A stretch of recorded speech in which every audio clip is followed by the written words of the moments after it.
Para jemaah yang dimuliakan Allah Subhanahu wa taala, melanjutkan kajian dari kitab tauhid. Melanjutkan bahasan kemarin istilah syirik menurut Ahlus Sunnah wal Jamaah sesuai dengan Al-Quran dan Sunnah as-sahihah, dan syirik menurut Ahlul Bid'ah yang mereka tidak sesuai dengan Al-Quran dan Sunnah Nabi Sallallahu Alaihi Wasallam. Dan ini yang membuat orang terus-menerus dalam kesesatan karena mereka tidak memahami dalil syar'i yang ada dan lebih mengedepankan akal daripada wahyu dari Allah Subhanahu Wa Taala dan dari Nabi Sallallahu Alaihi Wasallam. Kemudian pertemuan selanjutnya kita akan bahas tentang pengertian ibadah dan makna La ilaha illallah sesuai dengan Al-Quran dan Sunnah Nabi Sallallahu Alaihi Wasallam. Dan terakhir nanti supaya kita lebih paham tentang perbedaan di kalangan kaum muslimin tentang masalah tauhid ini, kita juga akan lihat bagaimana definisi ibadah dan kalimat La ilaha illallah menurut Ahlul Bid'ah. Nah, yang pertama pengertian dari ibadah. Secara bahasa ibadah artinya al-hudud wal khudu, yaitu menghinakan diri dan merendahkan diri. Menghinakan diri dan merendahkan diri. Ini secara bahasa. Tetapi tidak semua ini jenis menghinakan diri dan merendahkan diri ini adalah juga ibadah, karena nanti akan ada perinciannya sendiri-sendiri. Ini ibadah secara bahasa. Berkata Az-Zamakhsyari, Zamakhsyari ini termasuk ulama-ulama Asy'ariyah dan Syafi'iyah. Dalam kitab beliau Asas al-Balaghah, beliau mengatakan al-ibadah ghayatul khudu' wa tadallul. Ibadah itu adalah ketundukan dan penghinaan diri yang sempurna, maksudnya puncak dari ketundukan dan penghinaan diri. Itulah ibadah yang sebenarnya. Nah, adapun secara syar'i ibadah atau peribadahan itu mencakup ada ibadah yang sifatnya umum, ada yang sifatnya khusus. Yang sifatnya umum ini adalah peribadahan semua penduduk langit dan bumi kepada Allah SWT sebagai seorang hamba. Jadi semua penduduk langit dan bumi itu sifatnya adalah hamba dari Allah Subhanahu wa taala, budak dari Allah Subhanahu wa taala. Sebagaimana Allah berfirman dalam surah Maryam 93, "In kullu man fis samawati wal ardi illa atir rahmani abadan." Semua yang ada di langit dan bumi akan datang kepada Ar-Rahman, kepada Allah abdan, sebagai hamba. Jadi semua selain Allah itu adalah hamba. Ini secara umum. Allah juga berfirman, "Allah yuridu dzulman lil 'ibad." Allah tidak menghendaki kezaliman bagi hamba, para hamba. Hamba di sini maksudnya ya semua selain Allah yang ada di langit dan di bumi. Ada juga yang sifatnya ibadah khasah, ibadah yang sifatnya khusus. Apa itu? Adalah sarfu kamal khudu' wal mahabbah lillahi subhanahu wa ta'ala wa duna siwa. Mengerahkan puncak dari ketundukan, kecintaan, penghambaan diri, kehinaan hanya kepada Allah, tidak kepada selainnya. Dan inilah ibadah khusus yang dibawa dan menjadi materi dakwah para rasul. Mereka semua mengatakan, "Ubudallah ma lakum min ilahin ghair." Sembahlah Allah saja, tidak ada sembahan selain Allah bagi kalian. Nah, kemudian juga ibadah bisa juga artinya ta'abbud, peribadahan itu sendiri, itu perbuatan hamba itu sendiri. Bisa juga artinya ilmu ta'abbud bi, yaitu tata cara untuk melakukan ibadah tersebut. Baik. Jadi ibadah bisa jadi perbuatan itu, perbuatan ibadah tersebut bisa jadi tata cara. Jadi dua-duanya ini harus sesuai dengan syariat. Jadi tata caranya juga harus mengikuti dalil. Kemudian ibadah ini ada juga terbagi menjadi ibadah hati, ibadah lisan, ibadah anggota badan. Nah, ini punya peribadahan sendiri-sendiri, dan yang paling agung adalah ibadah hati. Apa saja ibadah hati? Al-mahabbah, cintaan kepada Allah, al-khauf, takut kepada Allah, raja, berharap kepada Allah, inabah, kembali kepada Allah, tawakal, menggantungkan diri kepada Allah SWT. Ini adalah asal dari semua peribadahan. Nah, ini definisi ibadah secara syar'i. Dan terkadang ibadah itu juga bisa bermakna peribadahan seorang hamba, seorang budak kepada tuannya. Sebagaimana Allah berfirman, "Daraballahu masalan 'abdan mamlukan la yaqdiru 'ala syai'." Allah SWT memberikan permisalan seorang hamba yang tidak punya kemampuan apa-apa, jadi ngikut saja kepada majikannya. Terkadang juga ambisi seorang kepada dunia itu bisa juga dikatakan dia telah menjadi hamba dunia. Sebagaimana sabda Nabi sallallahu alaihi wasallam, "Ka'asabul dinar wa dirham qatib al-khamisah." Celaka hamba dinar, dirham, pakaian dan yang lainnya. Inna qatiya radhi wa lam yata ya lam yarda. Kalau dia diberi, dia senang; kalau tidak diberi, dia marah. Nah, itu makna dari ibadah. Jadi ibadah secara syar'inya adalah puncak dari ketundukan, penghinaan diri, kemudian penghambaan diri, dan puncak dari kecintaan yang hanya diberikan kepada Allah Subhanahu wa Ta'ala. Kemudian berlanjut tentang makna la ilaha illallah. Makna la ilallah menurut Ahlussunnah wal Jamaah yang nanti diambil dalilnya dari Al-Quran, Sunnah Nabi SAW, berkata Az-Zujaji dalam kitabnya Istiqaq Asma'illah, fa'ilah fi'al bermakna maf'ul. Ilah itu fi'al, maknanya maf'ul, itu makhluk. Ilah itu dia isim fa'il, pelaku, tapi sebenarnya maknanya adalah maf'ul, itu objek, yaitu makhluk. Apa itu makhluk? Al-ma'bud mustahil lil ibadah, yang diibadahi, yang berhak untuk diberikan peribadahan. Salam. Kemudian berkata zaman syari, zaman syari kalangan Syafi'iyah, dan juga beliau termasuk Asy'ariyah juga. Al-ilah min asma'il ajnas. Wassalam. Rajul fars yaqa ala kulli ma'bud muhaqqin aw batil, sum'a al-ma'budi bihaq.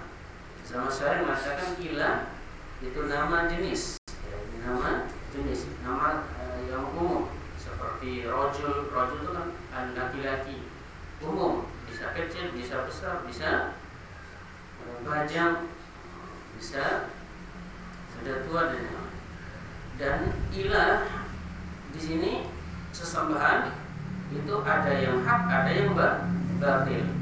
Sesembahan ada yang hak, ada juga yang batil. Karena ini kata-kata ilah itu masih umum.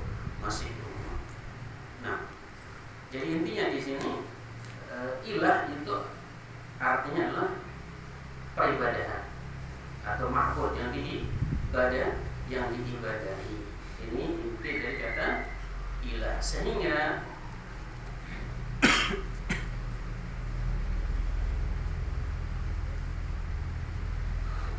makna la ilallah ini berkata Abdullah Al-Qurtubi, Imam Qurtubi rahimahullah, la ilaha illallah ma'nahu la ma'buda illallah. Tidak ada yang diibadahi atau disembah selain Allah Subhanahu wa Ta'ala. Nah,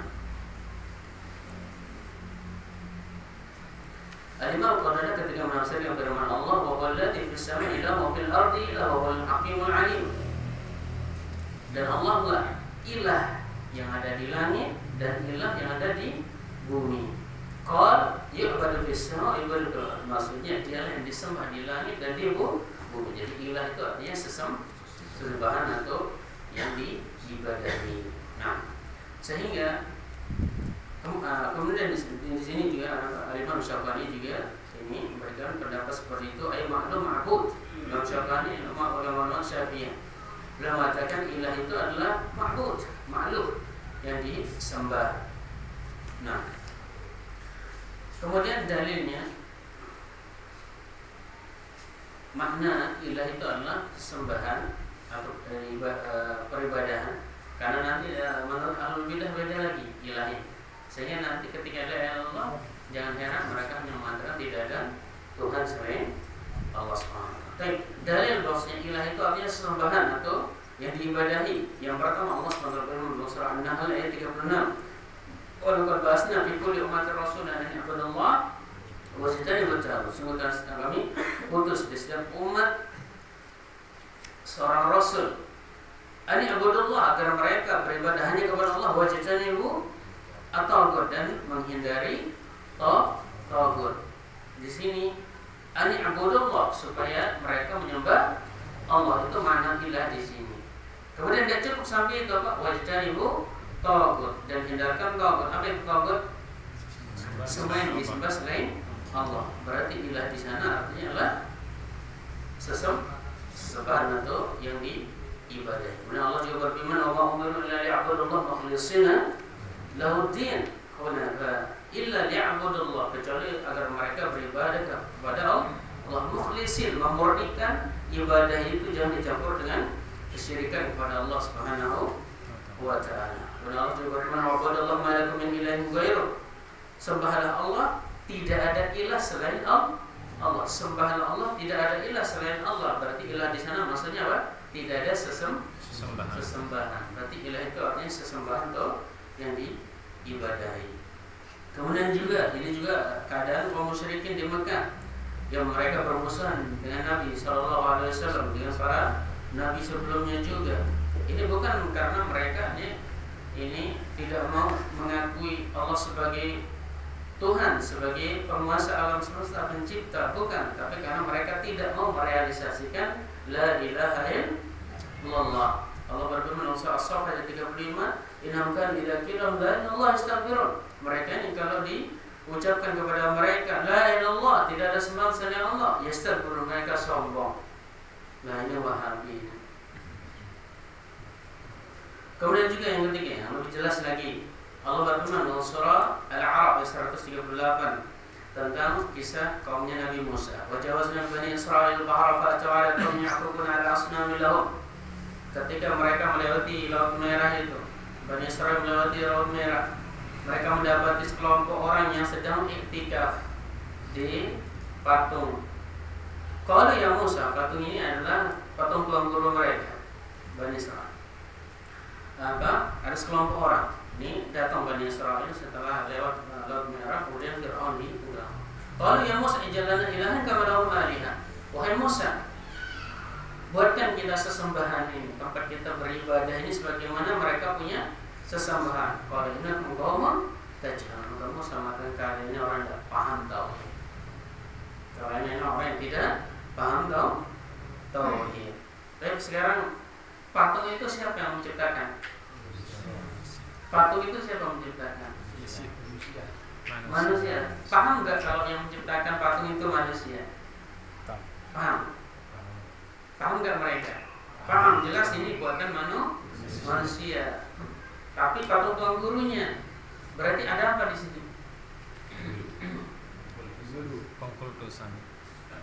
Berarti ini dijadikan apa? Peran. Di sana mereka beribadah, bernada, menyembelih, tawaf, berdiam diri, berzikir. Inilah hakikat kesyirikan, bukan karena mereka meyakini bahwasanya tidak ada bahwasanya patung ini pencipta selain Allah. Tidak mungkin, karena patung ini sendiri mereka yang ciptakan. Berarti di sini adalah ilah itu di sana maksudnya adalah yang diibadahi, yang diibadahi, dan ini di luar tauhid rububiyah. Yang diibadahi itu bukan semata itu yang menciptakan. Karena kita tahu semua, mereka juga paham bahwasanya patung itu mereka ciptakan sendiri. Berarti mereka meyakini pencipta siapa? Allah. Tapi kenapa? Ada apa dengan patung ini? Sebagai perantara. Nah, karena itu patung tuan guru belinya. Kemudian selanjutnya lagi firman Allah ini lebih Ini lagi dalam surah Taha ayat 88, "Akhrajal ma'jan jasada lahu khawar, faqalu hadza ilahukum wa ilahu Musa fanasi." Ketika Musa pergi ke Bukit Tur untuk menerima wahyu selama 40 malam 40 hari, balik-balik ternyata kaumnya sudah nyembah apa? Beribadah kepada sapi. Sapi terbuat dari emas, kemudian di dalamnya dikasih apa? Tikus. Tikus lari-lari terus, hanya ada suara. Ada suara, dibikinkan suara. Kemudian yang mencetuskan inilah Samiri namanya. Akhrajal ma'jan jasada khawar. Kemudian dia buatkan apa? Patung itu dicampur dia dari tanah yang itu bekas jejak para nabi. Itu diambil, kemudian dibuatkan apa? Patung, kemudian disepuk dengan emas. Apa katanya? Faqalu hadza ilahukum wa ilahu Musa fanasi. Ini sesembahan kalian, kata Samiri. Dan juga sesembahan Musa dulu, tapi Musa lupa kalau ini sesembahannya. Musa lupa kalau ini sesembahannya. Baik, siapa yang menciptakan ini? Samiri. Baik. Mereka meyakini enggak pencipta di alam semesta adalah Allah? Meyakini. Kenapa kok mereka harus bikin itu sebagai sesembahan? Karena itu dibuat dari jejak kaki para nabi, berkah dia ini, ya.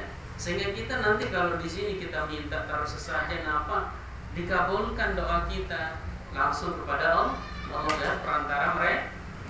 Inilah kesyirikan itu. Baik. Kemudian juga ketika Nabi SAW mengutus Mu'adz ke Yaman, apa kata beliau? Falakun awal ma tad'u mulai ibadatullah.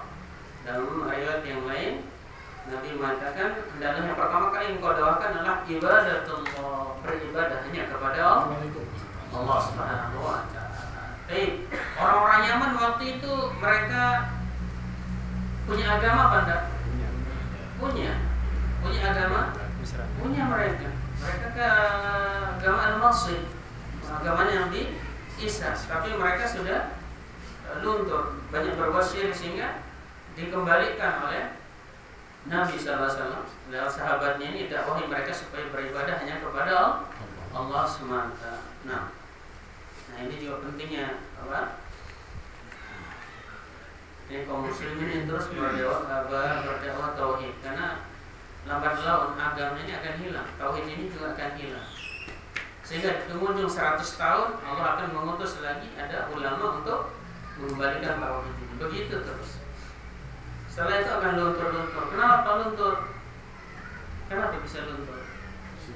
Karena sudah merasa bertauhid, hanya hilang tauhidnya, kena syubhat, luntur. Baik. Nah,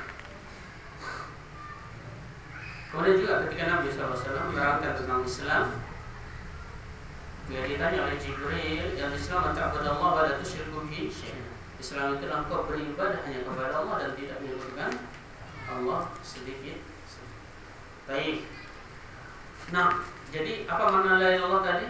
Tidak ada sesembahan selain Allah Subhanahu. Tetapi sekarang masalahnya, sesembahan itu banyak apa enggak? Banyak. Ada yang hak, ada yang batil, ada yang benar, ada yang tidak benar. Sehingga perlu kita di sini lebih peruncing lagi. Karena sesembahan itu banyak sekali. Sebagaimana Allah surah Hud ayat 101, wa kama aghnat anhum alihatuhum allati yad'una min dunillah. Allah berfirman, tidak ada manfaatnya. Tidak ada manfaatnya ilah-ilah, sesembahan-sembahan yang mereka sembah selain Allah itu sedikit pun. Tidak ada manfaatnya sesembahan. Allah mengatakan sembahan itu banyak. Sembahan berarti banyak. Terus bagaimana di sana? Kita peruncing lagi bahwa sesembahan yang hak itu hanya Allah.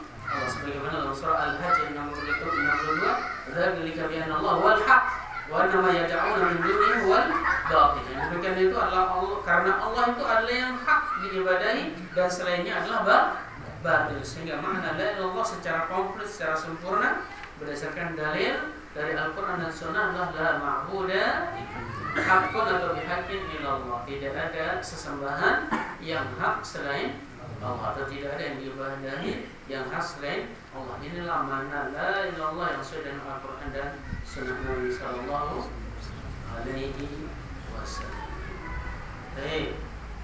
Babak yang kedua. Apa makna ibadah dan la ilaha illallah menurut orang-orang yang non sunnah? Nah, perlu juga kita tahu. Baik. Jadi mereka pondasi yang pertama kali seperti yang sudah kita terangkan terdahulu, orang-orang yang tidak non sunnah, yang tidak sunnah, mereka ini menyamakan antara tauhid rububiyah dan tauhid uluhiyah. Seperti yang perkataan Syekh Ahmad Zaini Dahlan. Syekh Ahmad Zaini Dahlan punya kitab namanya Ad-Durrus Saniyah fi Raddi 'alal Wahabiyah. Mutiara yang berharga dalam membantah Wahabi. Siapa nama pengarangnya? Syekh Ahmad Zaini Dahlan. Dan ini menjadi dirujukan oleh Agil Sirat. Zaini Dahlan dalam kitab Durrus Saniyah itu halaman 40, dia mengatakan kaidah tauhid rububiyah atau tauhid uluhiyah. Sesungguhnya tauhid rububiyah itu adalah tauhid uluhiyah juga. Tauhid rububiyah adalah tauhid uluhiyah juga. Artinya apa? Orang-orang yang non sunnah ini menganggap bahwasanya tauhid itu ya cuma rububiyah doang. Uluhiyah itu adalah rububiyah juga. Paham? Sehingga konsekuensinya apa? Tidak ada kesyirikan dalam tauhid uluhiyah. Yang ada dalam tauhid rububiyah saja. Jadi orang yang minta berdoa di orang yang sudah mati itu tidak syirik. Orang yang istighosa kepada nabi yang sudah meninggal itu tidak syirik. Karena itu bukan syirik dalam tauhid rububiyah. Tapi kalau syirik dalam tauhid rububiyah, nah itulah syirik menurut mereka. Kalau masih meyakini ada pencipta selain Allah, berarti itulah syirik. Kalau yang lain istighosa kepada orang yang sudah mati, kepada kubur nabi, bukan syirik. Baik. Nah, saya baca salah seorang tokoh mereka Al-Qadha'i dalam kitabnya Al-Barahin As-Sati'ah, inna musammal ibadah la yadkhulu fi syai' min tawassul wa istighatsah wa ghairihima. Ibadah itu tidak masuk di dalamnya itu tawassul dan istighatsah. Jadi tawassul dan istighatsah lewat orang yang mati ini bukan ibadah, kata. Bala yastabih ibadah asal, bahkan tidak mirip ibadah sama sekali. Fa inna kullu ma yadullu ala ta'zim la yakunu min ibadah illa idza tarada bi i'tiqad ar-rububiyyah li dzalikal mu'azzam. Kenapa?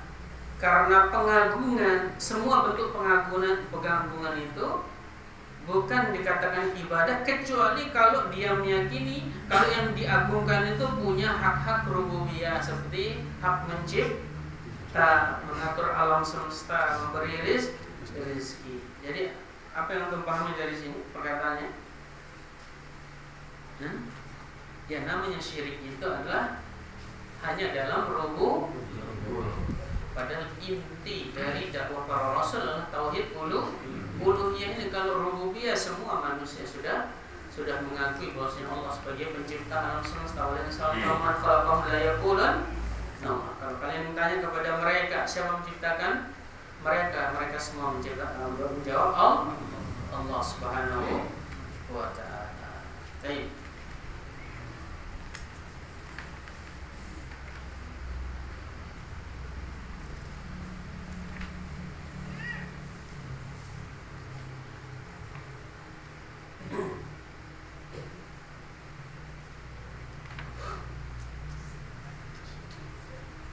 Bahkan yang lebih ngeri lagi, ini istighatsah atau tawassul dengan orang yang sudah mati.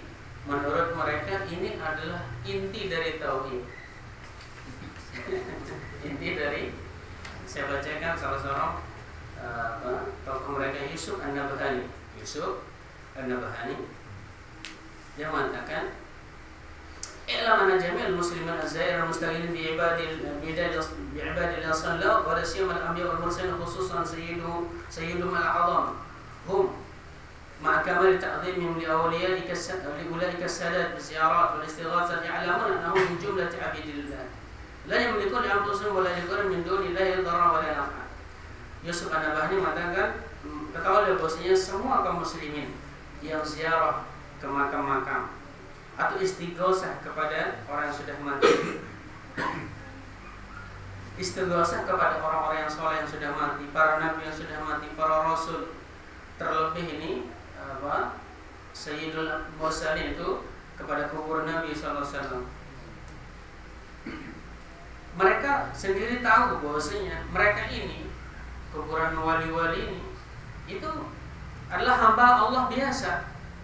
Kuburan Nabi juga hamba Allah biasa, tidak mempunyai dharar wala naf'a, tidak bisa memberikan bahaya, tidak juga memberikan manfaat. Walakin ahabba 'abidahu ta'ala ilaihi wa qarabun zulfa ladaihi. Tetapi orang-orang saleh ini orang-orang yang dekat dengan Allah.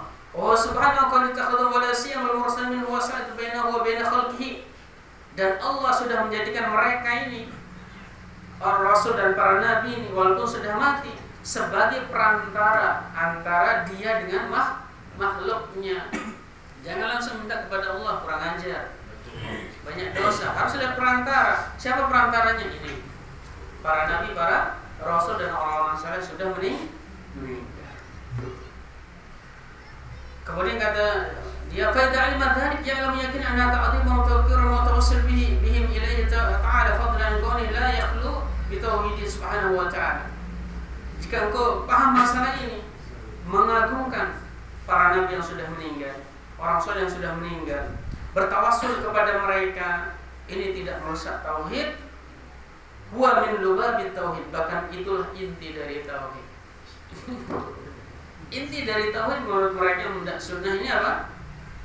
Menjadikan harus ada perantara kepada Allah Subhanahu wa ta'ala. Orang-orang sudah mati, wali yang sudah mati, para nabi yang sudah mati, ini perantara kita menuju Allah Subhanahu wa ta'ala. Mana dalilnya? Ya ayyuhalladzina amanu taqullaha wabtaghu ilaihil wasilah. Wahai orang yang beriman, bertawakal kepada Allah dan carilah wasilah. Apa itu wasilah? Perantara. Lewat mana? Guru tarekat. Atau yang sudah mati lewat kuburnya Nabi, kuburnya 20 belik. Kayak padahal inilah inti dari apa? Kesyirikan. Lata uzamanan yang mereka sembah di Mekah dulu, apakah sekedar patung biasa? Tidak. Siapa mereka? Orang soleh mereka. Sebagai apa? Perantara. Tapi Allah dan Rasulnya tetap mengecap mereka sebagai orang-orang musyrik dan belum dikatakan sebagai muslim. Walaupun mereka semua ketika ditanya siapa menciptakan alam semesta, siapa memberikan rezeki, siapa menurunkan air hujan, semua orang Quraisy Mekah mengatakan Allah.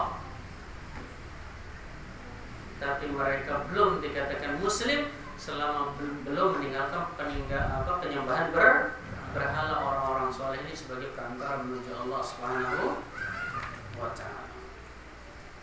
Oleh karena itu Allah Subhanahu wa ta'ala membantah ini dalam surah Az-Zumar ayat 3, walladzina takhadhu min dunihi awliya, dan orang-orang menjadikan ini penolong-penolong, membuat penolong-penolong selain Allah Subhanahu wa ta'ala. Mereka mengatakan, "Man a'buduhum illa liqarribuna ila Allahi zulfa." Kami tidak beribadah kepada mereka, kami tidak menyembah mereka, kami tidak memberikan sajian kepada mereka, berdoa kepada mereka yang sudah mati, menyembelih di sana, tawaf di sana di kuburannya, kecuali apa? Illa liqarribuna ila Allahi zulfa, kecuali untuk mendekatkan kami dengan Allah sedekat-dekatnya. Tapi mereka belum dikatakan orang muslim sampai mereka beribadah hanya kepada Allah langsung, tidak usah pakai perantara, orang sudah mati. Okay. Nah. Kemudian apa makna la ilaha illallah menurut non-sunnah? Menurut non-sunnah. Kalau Al-Quran dan Sunnah tadi, la ilaha illallah apa artinya? La ma'budu bihaqqin, tidak ada yang disembah atau diibadahi yang hak selain Allah semata. Adapun orang yang tidak sunnah, mereka ini punya penafsiran lain. Kalau tafsirannya yang lain tidak akan ketemu.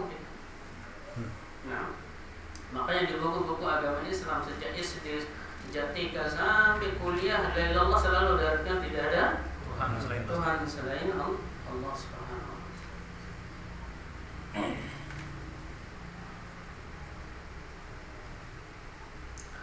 Baik. Kita berikan satu tafsiran, yaitu tafsirannya Al-Baghdadi dalam kitabnya Usuluddin. Waqtalafa ashabuna bi ma'na al-ilah. Ini kawan-kawan kami, sahabat-sahabat kami berbeda pendapat tentang makna ilah. Mana? Siapa sahabatnya di sini? Mutakallimun, orang filsafat. Faminhum man qala innahu mustaqil min al-ilahiyyah wa hiya qudratuhu 'ala al-ikhtira' al-'ayan. Di antara mereka ada yang berpendapat ilah itu adalah qudratuhu 'ala al-ikhtira' al-'ayan, yaitu tidak ada pencipta, tidak ada yang bisa menjadikan makhluk yang baru kecuali Allah. Wa ikhtiyar Abul Hasan al-Asy'ari, dan ini juga menjadi pilihan Abul Hasan al-Asy'ari. Jadi semua orang yang menganggap diri mereka Asy'ariyah, mereka semua mengatakan la ilaha illallah, artinya adalah la al-qadir illallah. Tidak ada yang mampu menciptakan, menjadikan sesuatu yang baru kecuali Allah. Dalam istilah mereka tidak ada Tuhan selain Allah, karena Tuhan itu sebenarnya adalah artinya yang menciptakan, bukan sembahan. Jauh. Tuhan itu adalah al-qadir al-ikhtira', yang mampu untuk menciptakan sesuatu yang baru. Itu makna Tuhan sebenarnya. Berarti ini tauhid apa? Rububiyah saja, bukan tauhid uluhiyah. Kalau begini saja berarti ya semua manusia di muka bumi sudah mengakui bahwa tidak ada pencipta di selain Allah. Atau Fir'aun, tapi dia sombong saja, uluwan apa? Wa dzulman. Dia mengatakan saya Rabbukum al-a'la, saya adalah Rabb yang paling tinggi, karena ulu dan dzulm, karena zalim dan bangga, merasa diri ini berkuasa. Ini firman Allah Subhanahu wa taala.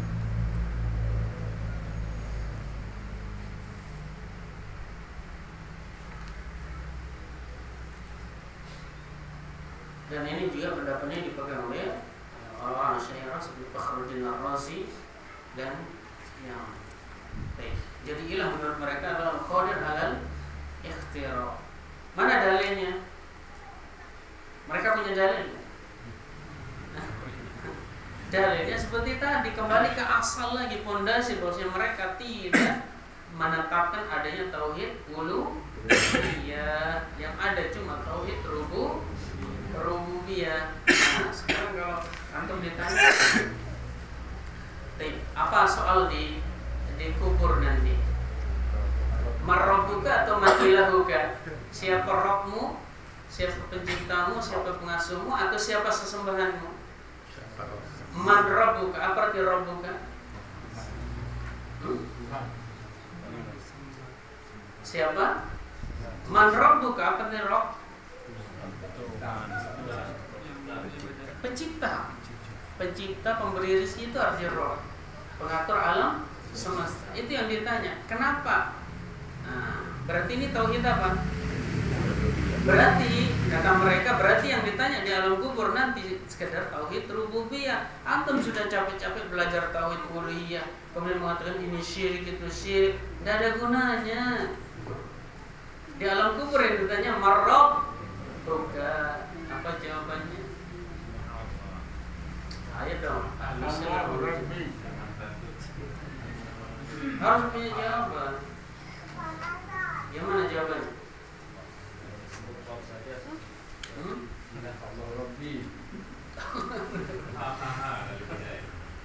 Rob beda dengan ilah. Rob itu pencipta, pengatur, pemberi rizki, penghidup, pemati ada pemati.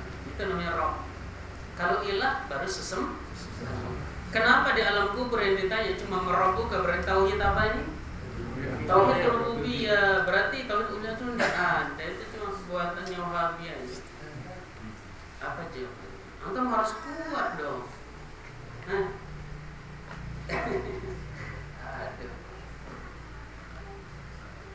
Ahlussunnah apa enggak? Karena uluhiyah sudah masuk di jawabannya, ketika seorang mengakui Allah sebagai Rabb, Allah sebagai pencipta, pengatur alam semesta, penghidup, mati, apalagi memberi rezeki, maka konsekuensinya dia harus beribadah hanya kepada Rabb itu saja. Tidak boleh beribadah atau menyembah kepada selain, tidak boleh memberikan ibadah ini kepada selain Allah Subhanahu wa ta'ala. Paham di sini? Ibaratnya begini, atau membuka pintu itu pakai apa? Kunci. Baik. Kunci ini tauhid apa? Rububiyah. Konsekuensi dari kunci itu harus ada apanya?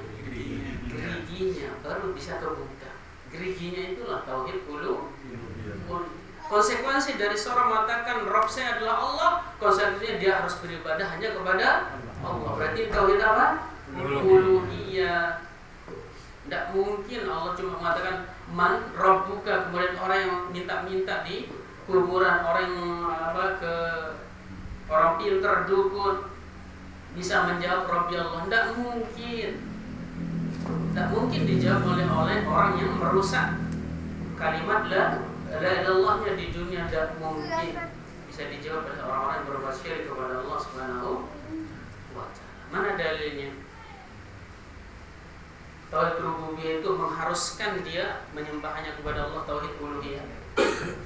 Ya ayyuhan nasu ubudu rabbakum alladzi khalaqakum walladzina min qablikum la'allakum tattaqun. Ya ayyuhan nasu ubudu rabbakum alladzi, wahai manusia, beribadahlah, sembahlah kepada Rabbmu yang menciptakan kamu. Rabbmu yang menciptakan kamu tauhid apa? Rububiyah. Sebelumnya disuruh apa? Menyembah. Tauhid apa? Uluhiyah. Berarti tidak mungkin orang mengatakan Rabb saya adalah Allah sementara dia berbuat syirik kepada Allah Subhanahu. Tidak ada gunanya. Tidak akan bisa jawab pertanyaan malaikat marrobuka kalau dia masih berbuat syirik, masih percaya jimat bebadong di dunia. Tidak mungkin, mustahil. Paham? Demikian juga Allah berfirman dalam surah Al-Ahqaf atau yang lainnya, Zumar, innal ladzina qalu rabbuna Allah tsumma istaqamu tatanazzalu 'alaihimul malaikatu alla takhafu wa la tahzanu wabshiru bil jannati allati kuntum tu'adun.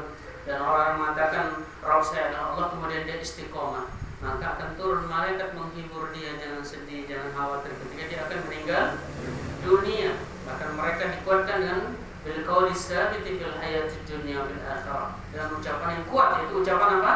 La ilaha illallah. Orang-orang yang mengucapkan Rabbnya adalah Allah, berarti konsekuensinya apa? Dia beribadah hanya kepada Allah, tidak mau berbuat syirik. Itulah orang yang akan turun malaikat kepada dia untuk menghibur dia ketika akan meninggal. Bisa dipahami syubhat itu tadi? Jawabannya harus kuat ya. Karena ini adalah zaman syubhat. Buka YouTube sedikit, ada syubhat.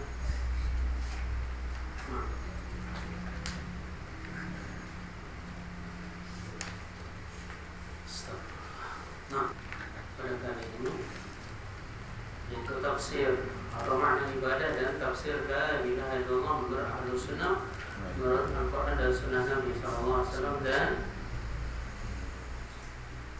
makna ibadah menurut dan la ilaha illallah menurut orang-orang yang non Ahlussunnah wal Jamaah dari kalangan Jahmiyah, Mu'tazilah, Asy'ariyah, Mutakallimin, orang filsafat, orang jil, terakhir juga Bahaiyah dan yang lainnya. Jadi jangan heran kenapa sekarang diboleh-bolehkan saja ya. Ada agama disatukan, di sana percaya kepada Krishna, kepada Nabi Muhammad, kepada siapa lagi, campur jadi satu. Karena apa? Karena mereka orang liberal ini yang sekarang duduk di pemerintahan ini, mereka meyakini hanya tauhid rububiyah. Ya, selama orang itu meyakini Allah sebagai pencipta, Allah sebagai pengatur alam semesta, apapun perbuatannya itu tidak boleh disyirikkan. Sehingga menurut mereka tidak ada kesyirikan kecuali syirik dalam rububiyah. Kalau dia mengatakan tidak ada Tuhan ada Tuhan yang lain selain Allah, baru kemudian itu syirik menurut mereka. Padahal tidak ada orang mengatakan tidak ada ada pencipta selain Allah SWT di dunia ini. Semua ketika ditanya alastu bi rabbikum qalu bala syahidna, nanti ditanya oleh Allah SWT, apakah saya ini Rabbmu? Semua kita menjawab serempak, semua manusia dari awal sampai akhir diciptakan qalu bala syahid. Iya, kami sudah persaksikan, kami ilmui dan kami yakini engkau adalah Rabb kami. Semua manusia mengakui Allah sebagai Rabbnya, Allah sebagai Tuhan semesta. Dan inilah akidah yang dibangun di atasnya jaringan liberal yang sekarang menguasai negara kita, sehingga yang nyeleneh itu udah tambah hari tambah ada saja yang nyeleneh. Jangan heran, karena memang fondasi beragama mereka memang sudah keliru. Menurut mereka yang penting mengakui Allah sebagai Tuhan pencipta sudah. Adapun yang lain itu tidak ada syirik. Ya, meminta kepada orang mati bukan syirik, itu justru kecintaan kepada orang soleh. Makanya mereka sangat tidak suka yang namanya dakwah tauhid yang dibawa oleh Syekh Muhammad bin Abdul Wahab, karena ini persis seperti yang dibawa oleh Nabi dulu di Mekah. Sehingga mereka mengatakan ini adalah dakwah Wahabi yang sesat, yang macam-macam. Baik, makanya kita ini harus teguh di atas al-haq al-Quran dan sunnah Nabi SAW. Walaupun kita tidak pernah mengakui diri kita sebagai seorang Wahabi, tapi kita semua harus ini komitmen di atas Al-Quran dan sunnah Nabi SAW. Karena sebenarnya kita juga tidak pernah mengaku sebagai seorang Wahabi. Kita ini semua adalah muslim yang kita Al-Quran dan sunnah Nabi SAW. Alaihi wasallam. Sallallahu alaihi wasallam.